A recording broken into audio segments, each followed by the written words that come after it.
Hello, Paul Pluta channel. Today I'm doing paid reviews. Remember, like, subscribe, and tell your friends. And if you are subscribed, click on that bell next to the subscription button because you may not be getting the updates on my newest videos. You may not be being told when I'm releasing stuff. So don't forget to look in the description for 10 ways you can keep me full-time on YouTube. Wristwatch check. I'm wearing the IWC Ingy. Let's jump straight in. Hi Arch, how's it going? Please refer to me as Carl in this video and don't use my full name. I've sent you 20 US for a paid review via PayPal because you don't do shit for free. I've been watching your show for a couple of years and I love it. I even sometimes use your channel as a radio without looking at my phone, computer. Just listening to you is amusing enough. Keep up the good work. So here is my question. Currently, I have a Rolex Submariner 114060. That's the no date. That I bought as a birthday gift to myself when I turned 30. Happy birthday! Well done.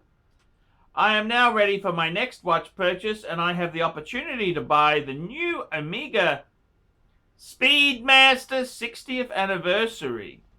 This is a part of the trilogy set. However, I will get it as a separate piece that is limited to 3,557 watches. Not sure how limited edition 3,557 watches is. I know how you feel about Omega limited editions in general, but I find this particular reissue very appealing and interesting due to the aesthetics and horological significance of CK2915 have had on the watch world. Later on, I intend to expand my collection to 3 to 4 watches and have pictured 2 potential sports collections that could look like this. Rolex Submariner, Omega Speedmaster 60th, and Audemars Piguet Royal Oak. Or Rolex Submariner, Rolex GMT2, the Batman, Omega Speedmaster 60th, and Omega Speedmaster Professional. What do you think? Is the Speedy 60th anniversary model worth buying, or should I just go with the Professional? Which of the 2 collection options do you find more interesting? I would really appreciate if you could get together this video in a couple of days since I don't have forever to pull on this one. Sorry for being late. I've just had a backlog and I've had personal problems. As you can imagine, there are some nasty people out there trying to get this watch. I've attached a couple of wrist shots of the standard Speedy Pro in the reissue for comparison. I have also sent you a video shot of it on my wrist. Yada, yada, yada. Carl from Sweden. Okay, Carl, thank you so much. Okie dokie. What do I think? What do I think indeed?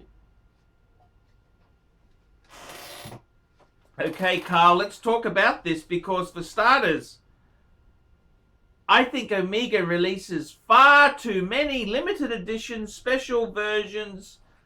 It's all crazy. And yes, it's true, the CK2915 is a special to tribute to it. It's not using a 321 movement, is it? It's using a 1861 movement, isn't it, hey? So it's kind of lost its horological and historical significance.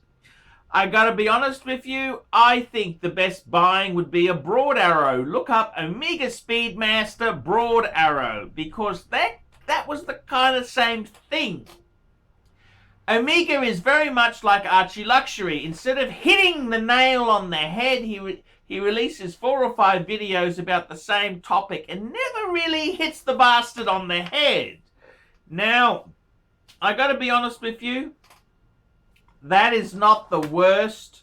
That is not the worst reissue piece there, but I mean, historically speaking, limited edition reissues that Omega has released far too many, and historically speaking, they don't really have terribly much value to them. Omega releases far too many pieces for it to be a true limited edition collectible.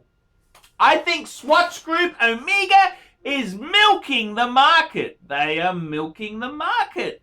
So personally, no. I would personally rather get an Omega Speedmaster Professional, the Moon watch, the current watch that I've got, similar to that. That's what I'd be buying. You can buy that on the used market. They've actually fallen a bit. The market is tough.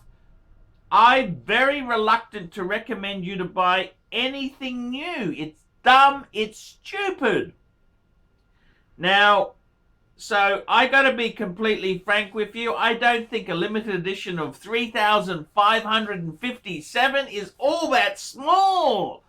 I mean, 100 pieces, that's a limited edition. 50, 20, but 3,557? Man, that is not that limited, if you know what I mean. I'm in all honesty, I gotta be honest with you. What do I think of the Omega Speedmaster 60th? It is a cool watch. It's a beautiful looking watch. It's a great watch. It looks nice. Yes, it's not overdone. I think it is very nice. Would I buy it new at a premium? No way in the world. No way in the world. Buy a Speedmaster Man on the Moon. That's what I'd be doing, but it's up to you whether you go for a Speedmaster Man on the Moon or you go for the 60th anniversary. It's your choice. It's your choice. It's your money. A man can't tell another man what to spend his money on, can they? They can't. They really can't. So my advice to you is to, it is a nice watch, but I personally, get the Omega Speedmaster Man on the Moon. Get that. Just get the standard one. Okay, that's what I'd be doing. That's my advice to you. You want the that's what my opinion is. Okay, but let's just ignore that for a minute. You're asking me. The next question is: should you go for your 3 to 4 watch collection?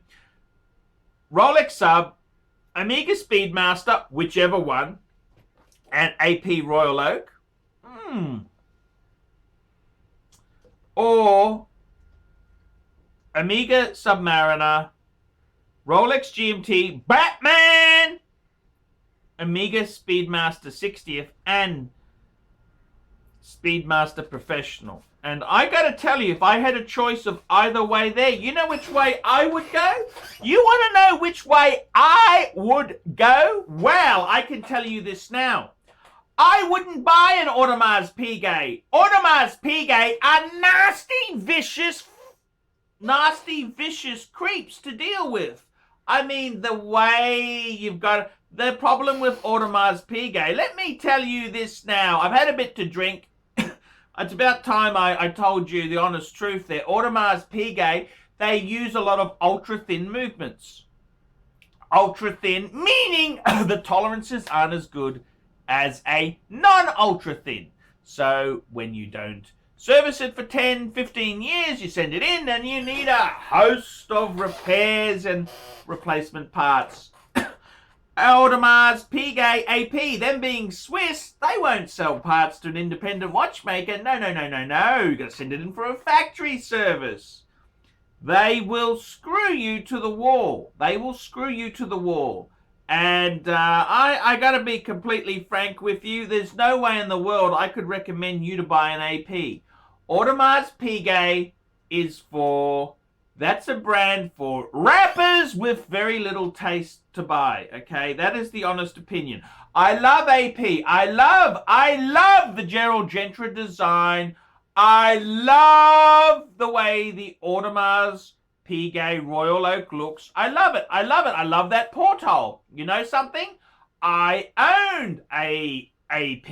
I had a 14790 ST. I sent it in to Audemars Piguet for service. It cost me 3,500 Aussie dollars. I wanted another Gerald Gentry design classic. I got an IWC Ingenua. This watch here cost me 4,000 Aussie, 4,000 US. Not much more than my AP service cost. So you can criticize me all you want for buying the IWC. Well, let me tell you this. let me tell you this, smartasses in the audience. That's not much more for this watch than I paid for my AP Royal Oak service. Okay, so can you see where I'm leading here? Avoid AP. AP is trouble. They are trouble. And especially AP chronographs. Man, you can walk away with $5,000-$6,000 Aussie bills. You can really be screwed. So I would avoid AP like the plague. They are a watch for nasty rappers to buy. That's what they're for. They're not for normal human beings to buy. They're for nasty rappers to buy. Now, my opinion to you, very sensible choice in the second one there. Submariner. Man, a no-date sub. That is so cool. That watch is cool. It's iconic. A Batman, yes, the Batman is so cool and iconic. You're not going to really lose much money with that choice there. Great idea. An Omega Speedmaster 60th and a normal Speedmaster. I'd even give you permission to buy the 60th if you do that second option there. So Rolex No Date Sub, ceramic. Rolex GMT Batman, ceramic. Omega Speedmaster 60th reissue. And Omega Speedmaster Professional. I reckon that'd be a great piece. And you won't have a time bomb, a ticking time bomb from AP. That's right, that's what an AP is. It's a ticking time bomb.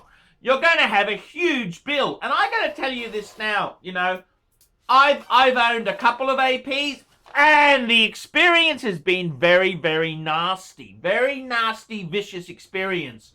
Patek, who's also a Holy Trinity member, I never had anything really nasty happen with Pateks. And, you know, they are actually cheaper to service and maintain than AP. AP is awful. Let me just tell you that now. Avoid AP like the plague. It's for rappers, rich rappers to buy.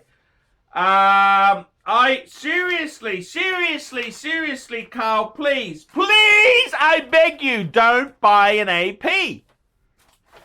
I got a really, really wealthy lawyer in America who's got an AP. He's got a 15300 and he can afford it. It's not a problem for him. He earns hundreds of thousands a year. That's okay. But for you, Carl, in Sweden, putting together quality leather goods and beautiful Swedish cars, you can't get rammed like this. Don't get an AP, please. Don't get an AP. The Rolexes, man, Rolex is cool. They're not going to lose your money. Come on, Carl, work with me, not against me. Somebody, a GMT, even by the anniversary, and a Speedmaster Professional, man on the moon. You know what I'd do? Instead of getting that stupid Omega Speedmaster 60th anniversary, why don't you get a vintage Omega Speedmaster Mark II? Half the price. Really cool kudos. That's what I would do. But I'm only the pontiff. What would I know? What would I know indeed? So there you go. The pontiff has spoken. Are you going to listen? Are you not going to listen? That is the question. This is my Gerald Gentry Classic for the price of an AP repair. Tell me what you guys think of that. Nice one, Archie. Great vid.